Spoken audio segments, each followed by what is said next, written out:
إنا أنزلناه قرآنا عربيا لعلكم تعقلون نحن نقص عليك أحسن القصص بما أوحينا إليك هذا القرآن وإن كنت من قبله لمن الغافلين. إذ قال يوسف لأبيه يا أبت إني رأيت 11 كوكبا والشمس والقمر رأيتهم لي ساجدين.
از کودکی همیشه شما را در حال گریه برای یوسف دیدم.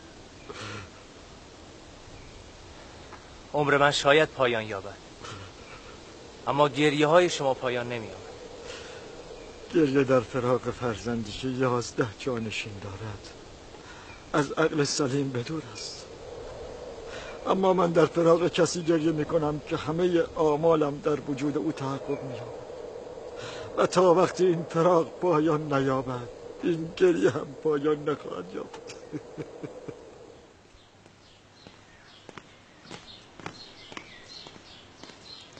علت انتصاب یوزارسیف به پیشکاری قصد که جایگاه مهمی است و مردی با تجربه و کارآمد را می‌طلبد چیست؟ از زمان آغاز بیماری هونیفر تمام امور قصر به دست یوزارسیف انجام می شود. او برای من هم پیشکار خوبی است و هم مشاوری حکیم.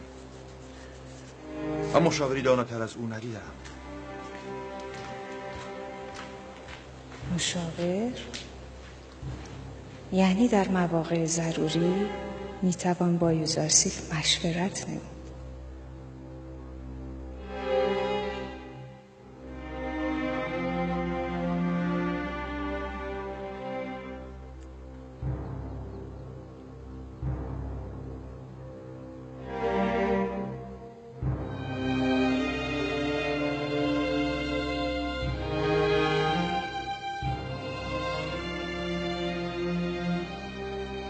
خداوند هونیفر را در آرامش ابدی قرار دهد. منظور یوزارسیف کدام خداوند است؟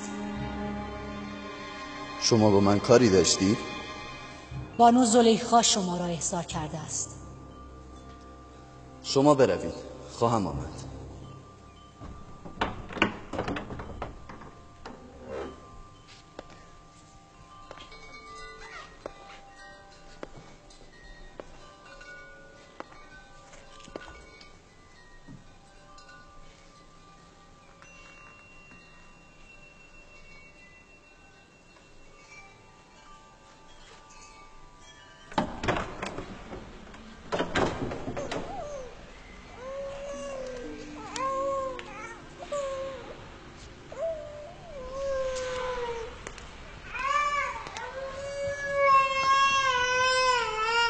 چه شده سیتنون؟ چرا کسی گریه میکنه؟ نمیدانم جناب پیشکار، هر چی میکنم ساکت نمیشود.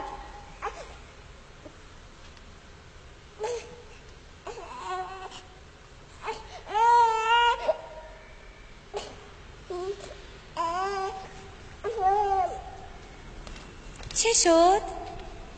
چه بگویم؟ کیسیم بهتر میداند. او از گریه ایستاد، نه من.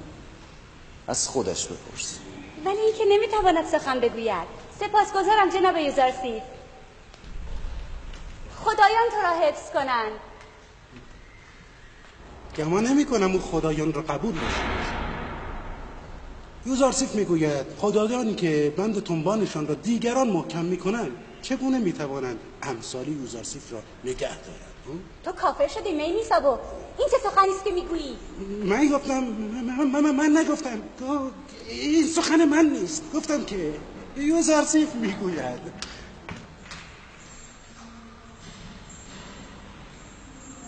به راستی خدایان میتوانند کسی را نگه دارند؟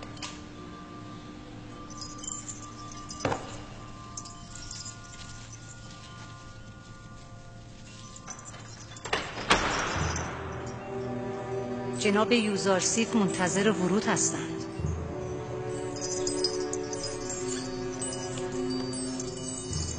بگو وارد شود. خودت هم بیرون باش.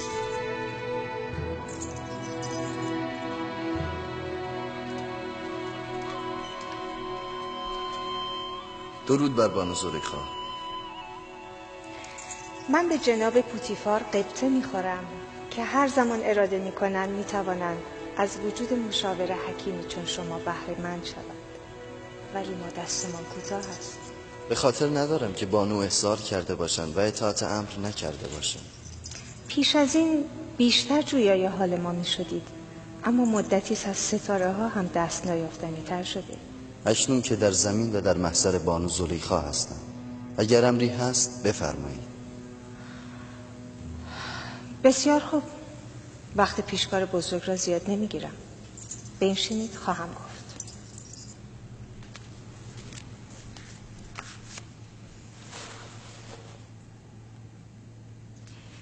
یکی از زنان اشراف تبس به همسر خود خیانت کرده است. لحظاتی پیش این مطلب را شنیدم. خیلی ناراحت شدم. به نظر شما با این زن چه باید کرد؟ یا بهتر بگویم یوزارسیف درباره این زن چه حکم می‌کند؟ برای حکم کردن دانستن جزئیات بیشتری لازم است. مثلا باید دید خیانت این زن برملا شده یا نه. آیا او این خطا را فاش میگوید یا از برملا شدن آن شرمنده است؟ آیا کنیز زرخرید بوده یا زنی آزاد؟ آیا فرزند دارد یا ندارد؟ آیا شوهر اون زن او را دوست داشته و علاقهش را ابراز میکرده یا نه؟ آیا همسر این زن او را از هر نظر تأمین میکرده یا در مضیقه و تنگنا قرار میداده؟ باید دید او به کدام آیین است و چندین سوال دیگر. این همه سوال برای یک قضاوت؟ بیهوده نیست که پوتیفار در همه امور با شما مشورت میکنه. تا پاسخ این سوال ها و چندین سوال دیگر روشن نشود حکم درستی نمیتوان داد. من پاسخ هیچ یک از این سوال ها را نمیدانم. فقط شنیدم عاشق شده است. باور نکنید بانوی من، عشق مقدس است. و عاشق اهل خیانت نیست. کار دل است، دلیل و منطق نمیشناسد. عاشق ناپاکی را به حریم پاک و مقدس دل راه نمیدهد. هوس را نباید عشق معنی کرد. ببینم یوزرسیف، آیا تا کنون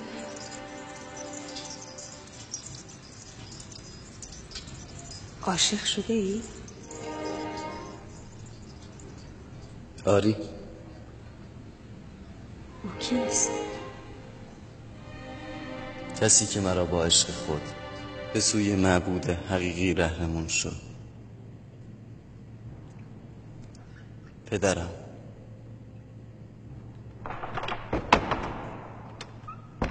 چه کسی گفت وارد شوید؟ مگر استبل چهارپایان است؟ چشم را چشم.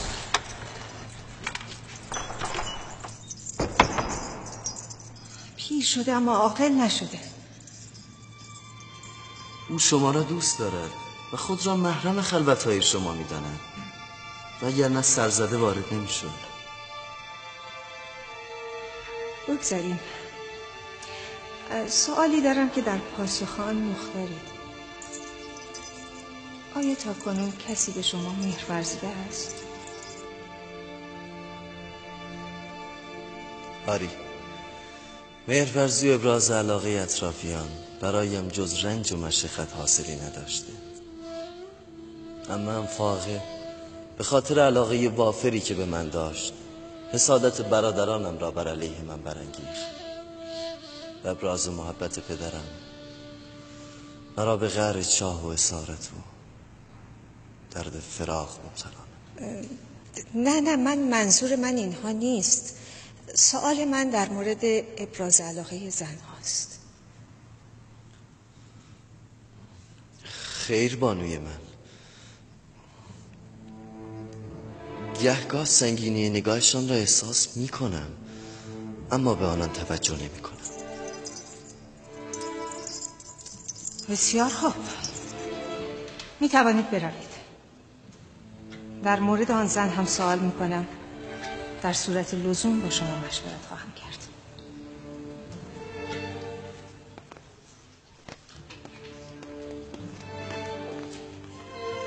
سنگینی نگاهشان را احساس می کنم اما توجهی نمی کنم.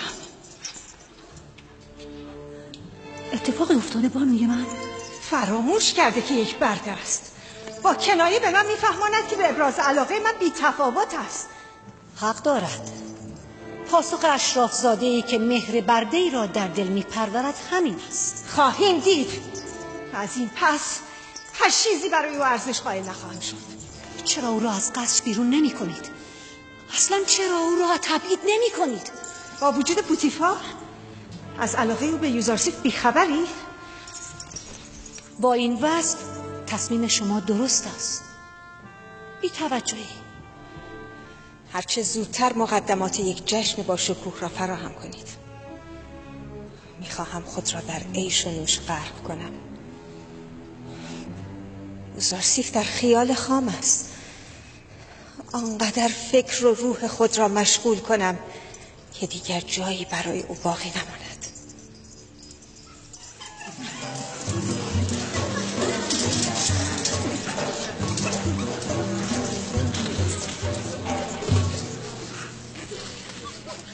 این مجلس برای خوشگذرانی شما تدارک داده شده. مایلم که بسیار خوش بگذرانید و شاد باشید. این خواندان به خدایان کافر شدند. به آمون اهانت می کنند. فرمانده سواران آمون را مضروب می کنند. من فکر می کنم زلیخا با غلام ابرانی خود را میگویند او یک غلام زیبارویی را در خانه خود دارد. تو هنوز پس از 10 سال کینه جناب پوتیفار را دستی نداری. یک بار شوهرت به دست پوتیفار تنبیه شده. میخواهی زلیخا را بدنام کنی؟ از خنده هایتان پیداست که سخنان مرا باور ندارید. ما هم چیزهایی شنیده ایم اما باور آن برایمان مشکل است. بسیار خوب، بسیار خوب. پس با من بیایید.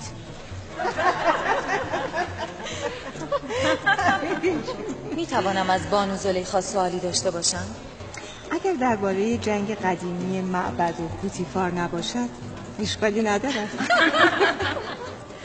خیر، در مورد غلام کنعانی شماست. در مورد آن غلام چه می‌خواهی بدانی؟ هیچ، فقط میخواستم بدونم او کجاست. اینک چه میکند؟ هرچه نگاه کردم او را نیافتم. تو برای تفتیش و جاسوسی به اینجا آمده یا برای مهمانی؟ نکند آنخماهو یا پادیامون تو را برای خبرچینی به اینجا فرستادند؟ بیایید میل بفرمایید. این هم سهم شماست. بردارید.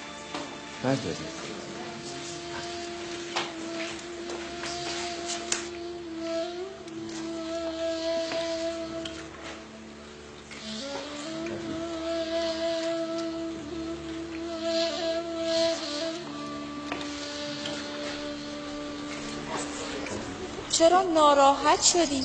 ما وصف او را زیاد شنیده بودیم و میخواستیم او را ببینیم. اشکالی دارد؟ ولی من اگر جای بانو زلیخا بودم این غلام زیباروی را در پشت 1000 در بسته پنهان میکردم تا نظربازان مصری به او چشم طمع ندوزند.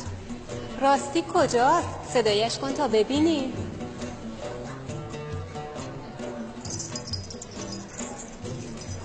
دیدی؟ نگفتم؟ اگر خبرهایی نبود این همه ناراحت نمیشد. یعنی با یک غلام عبرانی رابطه دارد؟ شما اصلا شبیه به اشراف و بزرگزادگان نیستید. بیشتر شبیه به گوسفندچرانان تامات و کنعان هستید تا وارثان تمدن کهن مصر.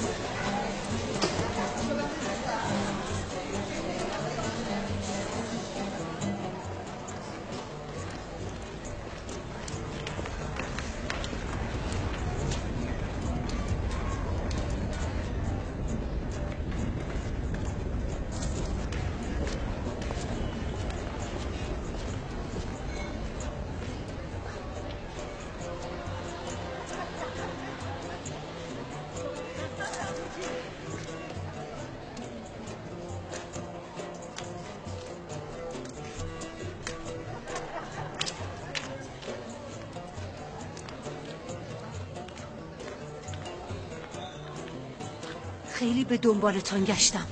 چرا در تاریکی نشسته اید؟ میخواهم تنها باشم. پس میهمانانتان به عذاب خدای آتش گرفتار شود، بروند به غرب. شما باید به کاخ بازگردید. میدانید آنها در غیاب شما چه حرفها میزنند؟ آنها ذهن دیگران را مسموم میکنند. همه اینها به خاطر یوزارسیف است. یا باید یاد خاطر او را از لوح وجود خویش پاک کنم یا وجود او را از صفحه روزگار محو خواهم کرد. شما می توانید او را از صفحه روزگار محو کنید؟ یعنی او را بکشم؟ نه، این از من بر نمی آید. پس او را تبعید کنید. این را هم نمی توانید؟ با وجود پوتیفار این نیز غیر ممکن است. بعد از هونیفر به هیچ وجه حاضر نیست یوزارسیف را نیز از دست بدهد.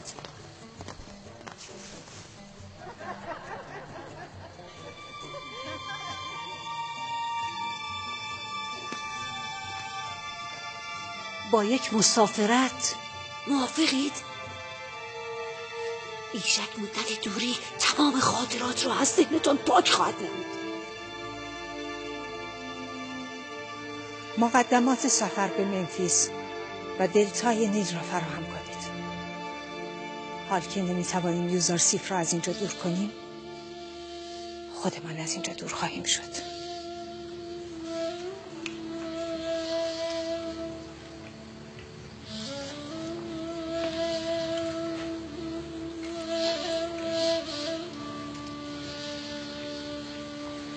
نمیسابا از انبار لباس به مقدار لازم لباس تحویل بگیر. از انبار آذوقه هم مایحتاج خود را تامین کنید. جناب یوزارسیف، ما همگی از شما سپاسگزاریم. اگر کمک های شما نبود ما هنوز در همان لانه های سرد و نمور زندگی میکردیم. خدایان شما را حفظ کند. به نزد مادرت برو. خدایان اگر میتوانستند شما را از این وضع نجات میدادند. این مختصر تغییر نیز از عنایت خداوند است، نه خدایان. او از کدام خدا سخن گفت؟ بعداً برایت میگویم. الهی، یوسف بدون تو هیچ است، همه بدون تو هیچند. خداوندا، لحظه یوسف را به حال خیش رهایش مکن. هرگاه که فرشته وحی نازل نمی شود احساس تنهایی می کنم.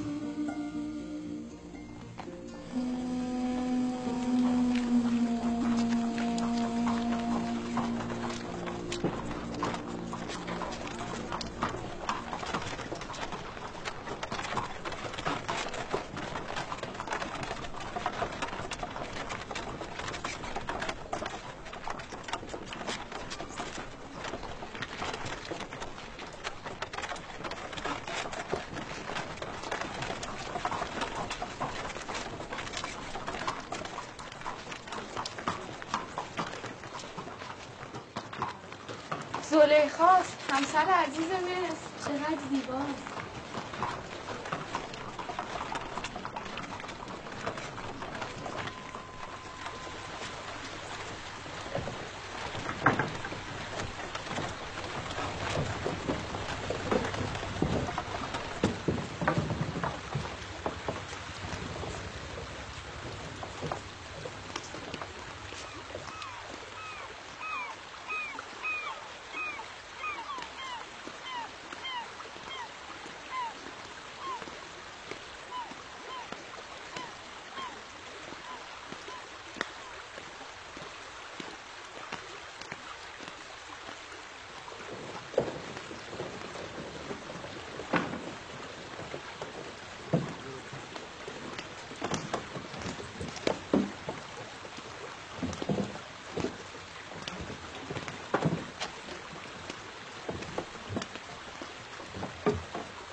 پاروها داخل آب.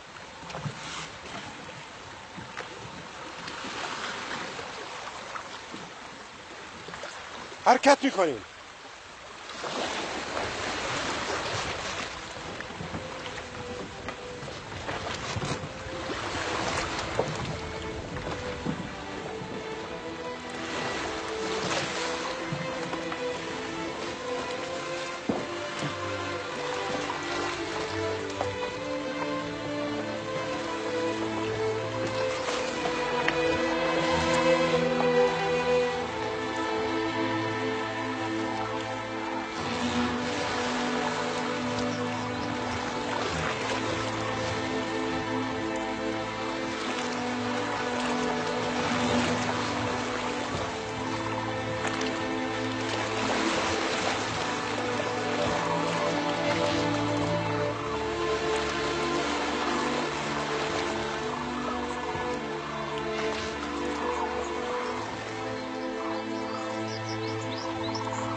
مکان زیبایی است. بارها با شما به اینجا آمدن اما هیچگاه خسته نشدم. نمیدانم چرا این بار اینجا را دلگیر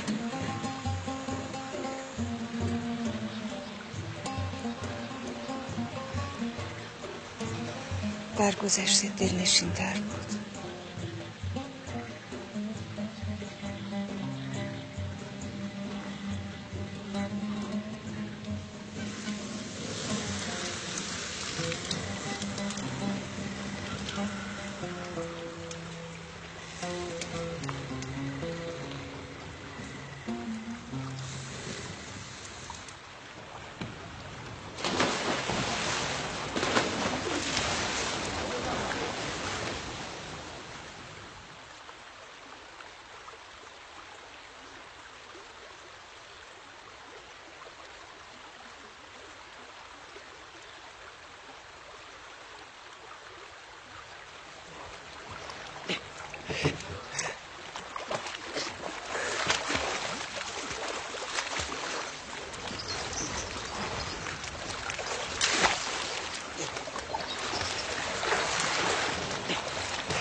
مروارید بانو، یک مروارید.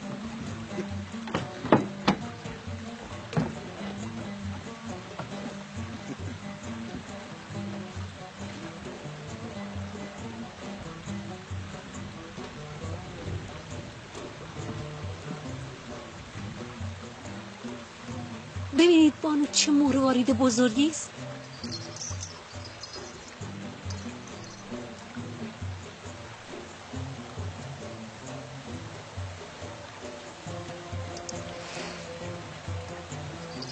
زیباست.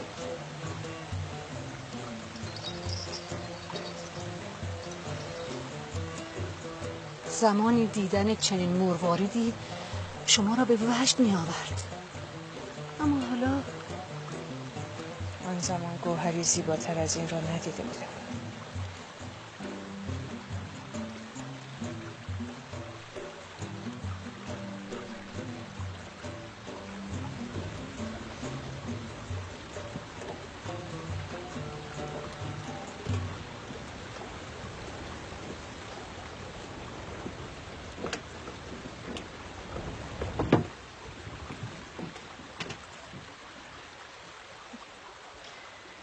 زلیخا دخترم چه شده؟ مثل اینکه خوشحال نیستی.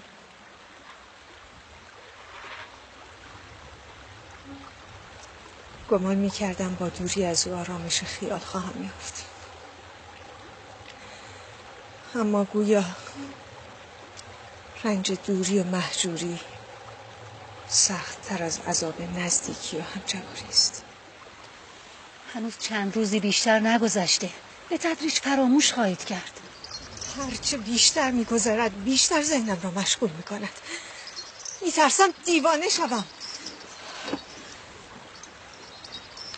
بگو کشتی بازگردد. اجازه دهید چند روزی بگذرد. اگر مؤثر واقع نشد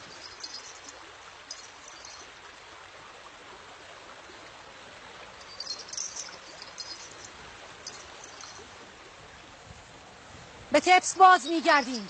آماده حرکت شوید. سر جای خود. غواصا بیار مالا.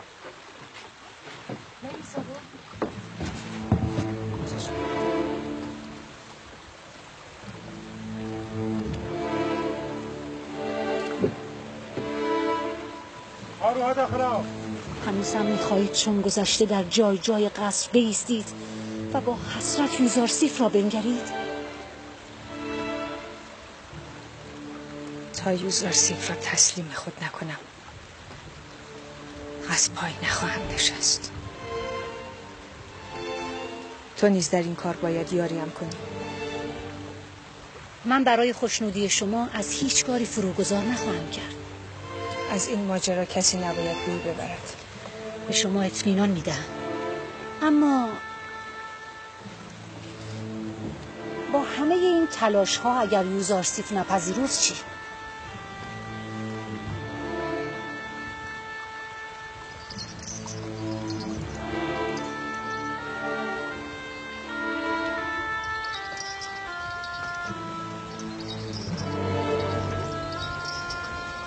او را خواهم کشت.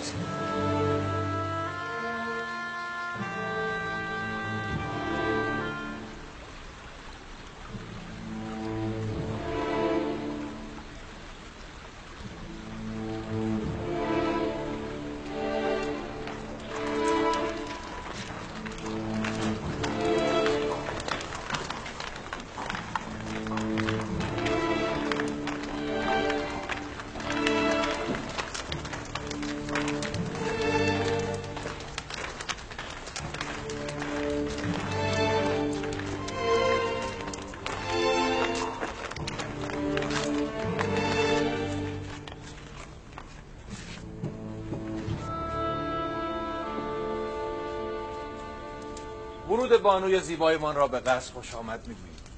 سپاسگزارم خداوندگار من. امیدوارم خوش گذشته باشد. سفر خوبی بود. به قصر خوش آمدید بانو. سپاسگزارم یوزارسیف.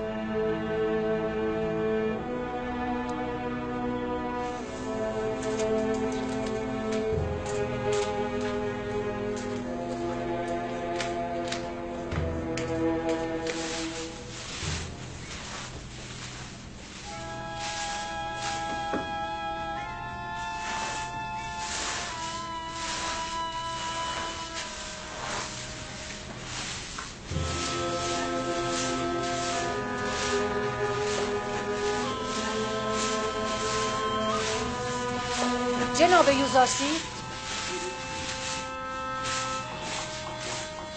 بانو زلیخا در قصر خود منتظر شما هستند.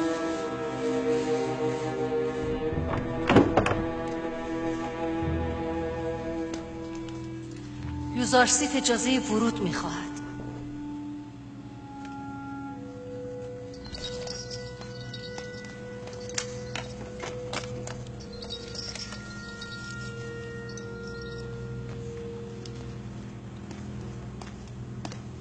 درود بر بانو زلیخا.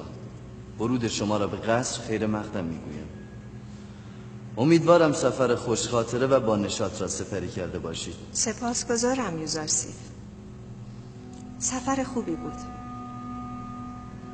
میخواستم به گزارشی از وضعیت قصر و حوادث و مسائلی که در غیاب من رخ داده بشنوم. مطلب قابل ذکری نیست الا اینکه کارهایی در جهت پاکسازی و نظافت قصر صورت گرفت. خوابگاه خدمتکاران و برده‌ها که قبلا بسیار نابسامان بود مرمت و بازسازی شد.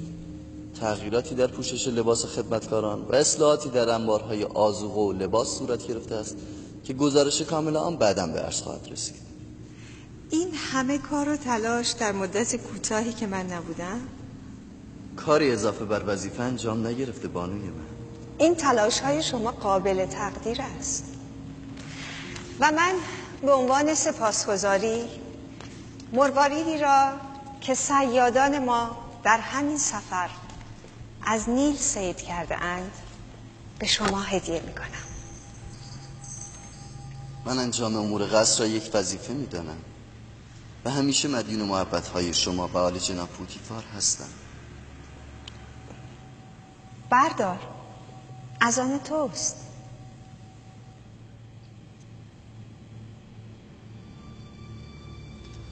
سپاسگزارم بانو.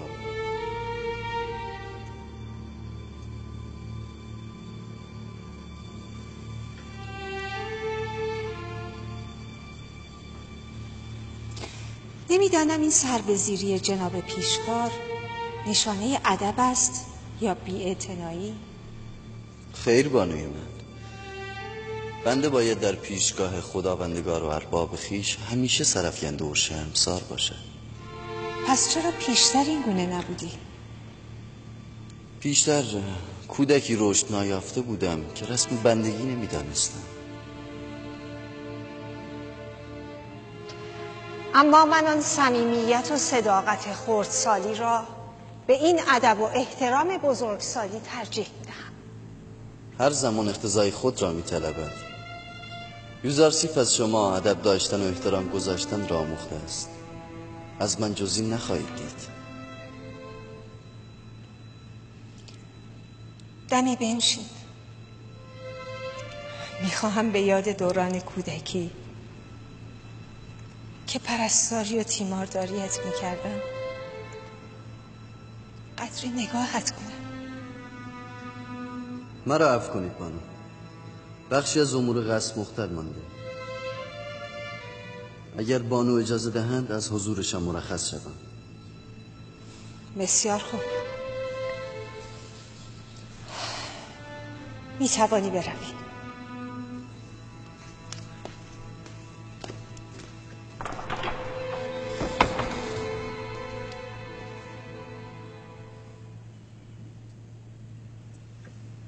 نفهمیدم. منظورش از خداوندگار شما بودید یا خدای خودش؟ دیدی چقدر زبان باز و زیرک بود؟ بی‌اعتنایی و غرورش را تواضع و فروتنی جلوه داد.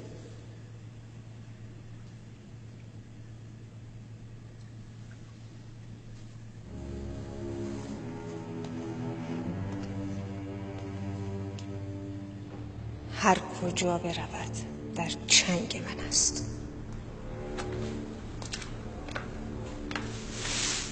نمیسابو.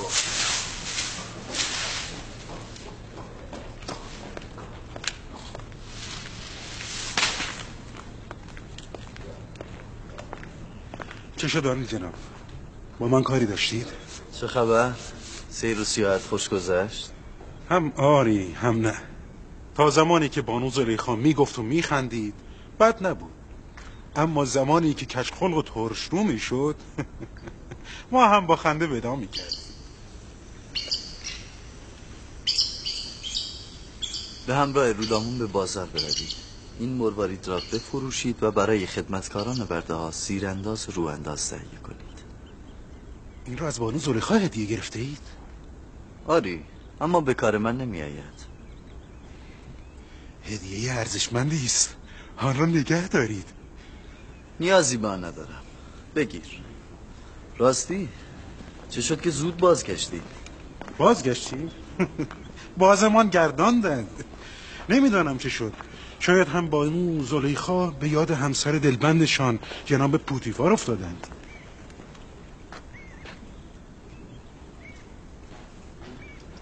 مراقب اوضاع باش.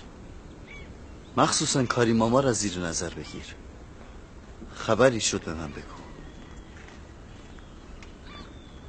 خبری شده؟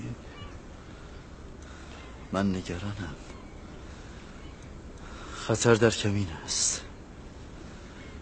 بعضی ها نقشه های شوم در سر میپرورانند. غلط کردند. چه کسانی؟ از نیرنگ زنان هوسباز و دسیسه ساز باید به خدا پناه برد. پس ماجرا عاشقانه است. هر کسی عاشق جناب یوزارسیف شود من به او حق میدهم. مقصر نیست.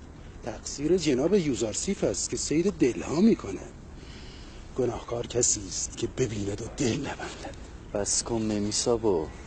به جد گفتم. آیا کسی حق ندارد عاشق زیبایی چون تو شود؟ زیبایی من شبیه پرنده خوشحال‌ها نیست که صوت دلنشینش مدام برایش اسارت گرفتاری به بار می آورد. اما گنجشک به خاطر صدای معمولیش آزاد و رها به همه جا پر می کشه. نگران اسارت زندان هم نیست. اگر از دست خدایان من کاری برمی آمد حتما برایت دعا می کردم. اما گویا خدای خودت از همه تواناتر است.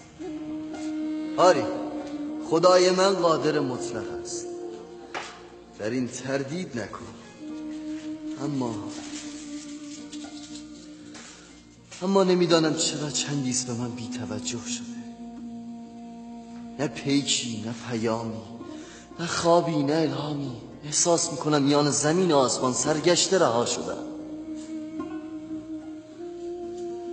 گاه هنگام تنهایی و خطر انسان نیازمند ریسمانی است که با آن چنگ زند، محتاج سرپناهی است که در ظل آن قرار گیرد.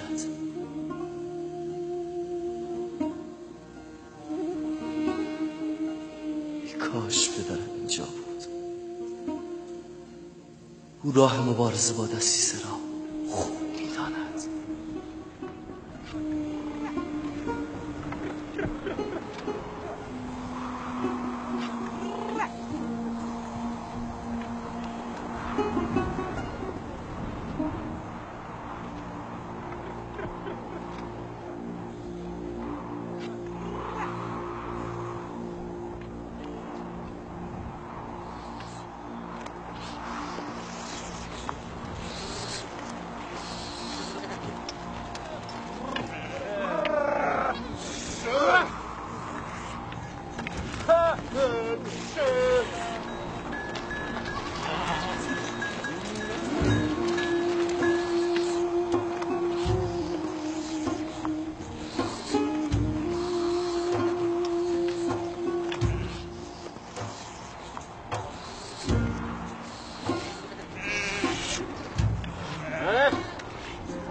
بانوی من، مگر نگفتم میخواهم تنها بمانم؟ یوزارسیف نزد عالی جناب پوتیفار رفت. اگر میخواین او را ببینی فرصت مناسب است. آینم را بیاور.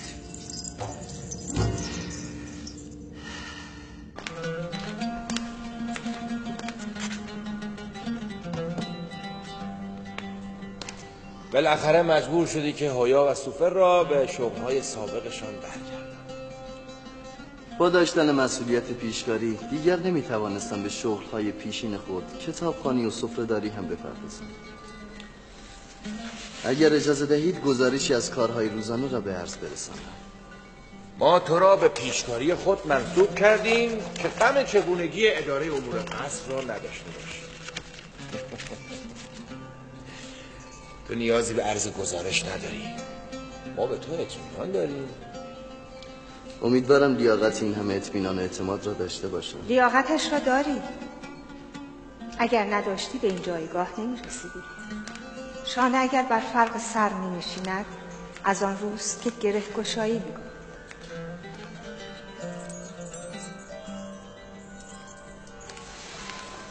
یوزارسیف هم در قصر مشکل گشاست و هم مورد اعتماد. عجیب است. زلیخا با آن غرور اشرافی که دارد معمولاً از کسی تعریف نمی کند، چرا که خود مورد توجه همگان است.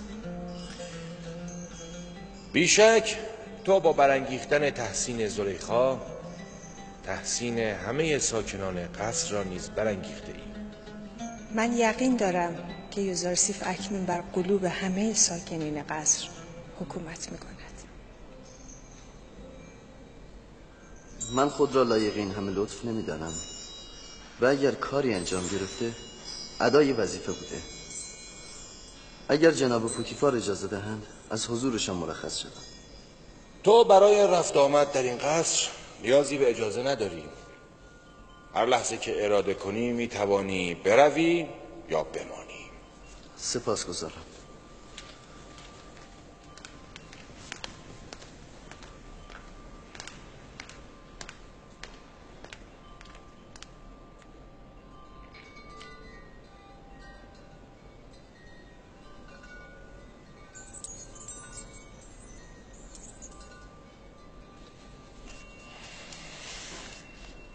اتفاقی افتاده؟ یوزارسیف پیش از این با ما مهربان و صمیمی بود، اما مدتی است که حتی نگاهش را از ما دریغ می‌دارد. اطمینان دارم هرچی که هست مربوط به شرم و حیای یوزارسیف است. او اینک کودک نیست. نگاه به چهره زنان زیباروی را دور از اخلاق و ادب می‌داند. من این رفتار او را اهانت تلقی می‌کنم. شاید بیم آن دارد که با نگریستن در چشمان زیبای زلیخا شیفته او شود. شما همیشه همه چیز را به مزاح می‌گیرید. من به جد گفتم. از تیر نگاه زیبارویان باید برحذر بود.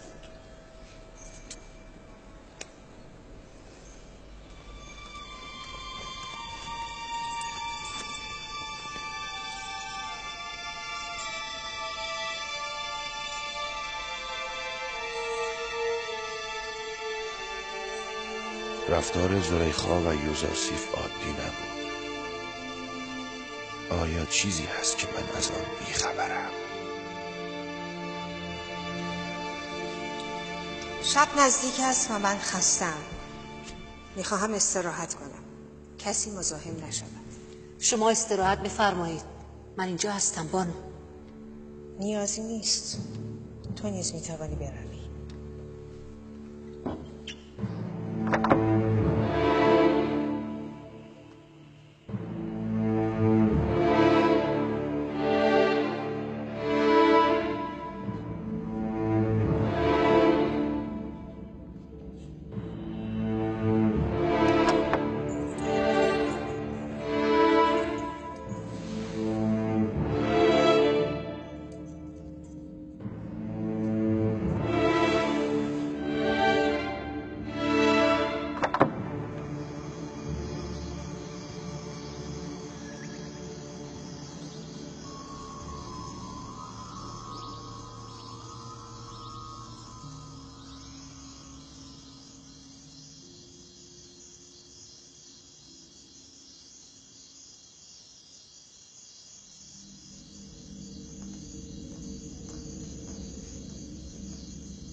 خداوندا خودم را در پناه تو قرار میدم.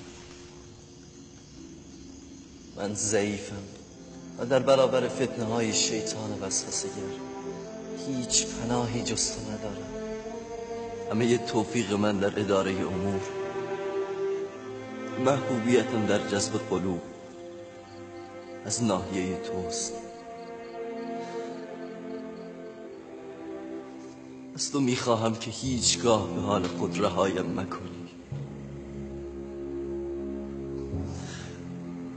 پروردگار من، مبادا که در تار پود این دامهای گسترده گرفتار شوم. هیچ یاری کننده‌ای نداشته باشم.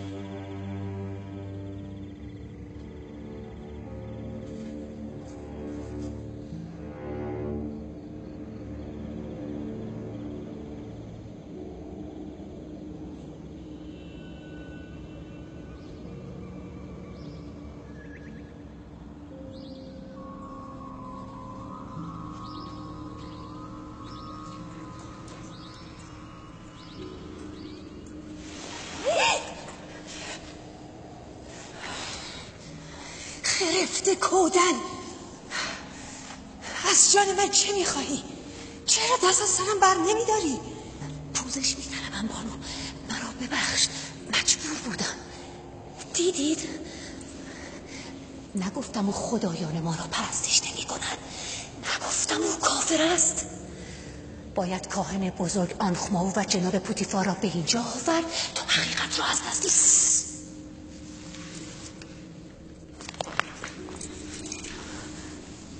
اگر کلمه ای از ایمان یوزارسیف را جایی بازگو کنی و خطری برای جان او ایجاد کنی، خودم جانت را میگیرم. من یوزارسیف را زنده میخواهم، به ایمان او هم کاری ندارم. شنیدی؟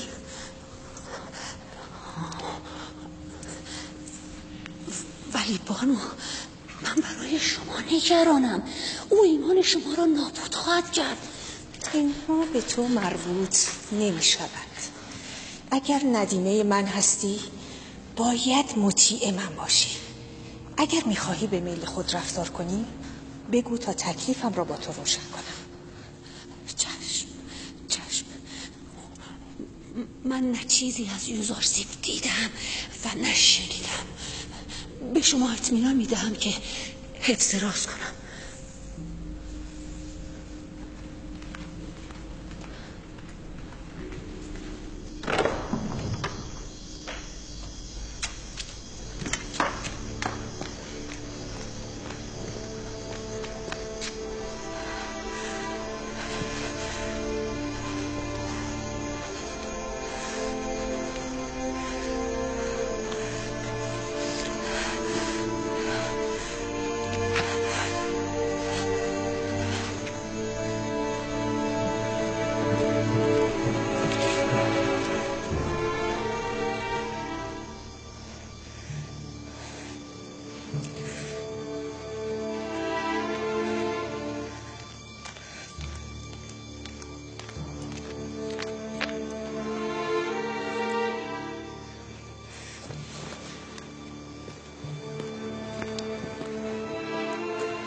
خرفت کودن پیشنهادی دارد.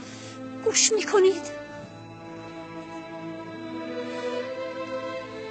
چرا همانند یوزارسیف به خدایان خود پناه نمیبرید؟ چرا چاره کار خود را از آمون بزرگ نمیخواهید؟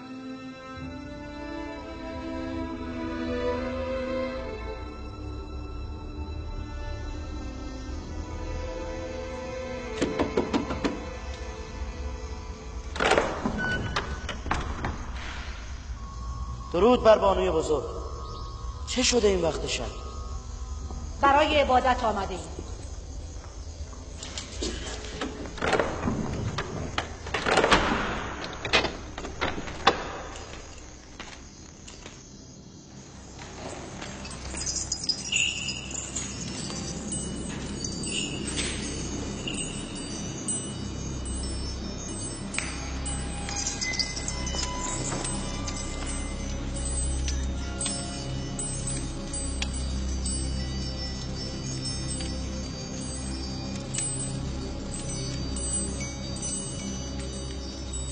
ای آمون بزرگ، در صورتی که یوزارسیف را به دست آورم هدایا و نزورات زیادی را به پای تو نثار خواهم کرد. من جز تو خدایی ندارم، یاریم کن. من او را دوست دارم، او مال من است، زر خرید من است. کاری کن از فرمان من اطاعت کنم. چه شده است بانوی بزرگ؟ این وقت شب آمون خواب است. نباید در این وقت شب برای ایشان مزاحمت ایجاد کرد. به شما قول میدهم در صورتی که دعا کنید تا حاجتم برآورده شود هدایای زیادی تقدیم شما و آمون کنم. صبح هم می شدیم تقاضا را از آمون کرد. این آمون را به امانت میبرم. میخواهم امشب با او راز و نیاز کنم.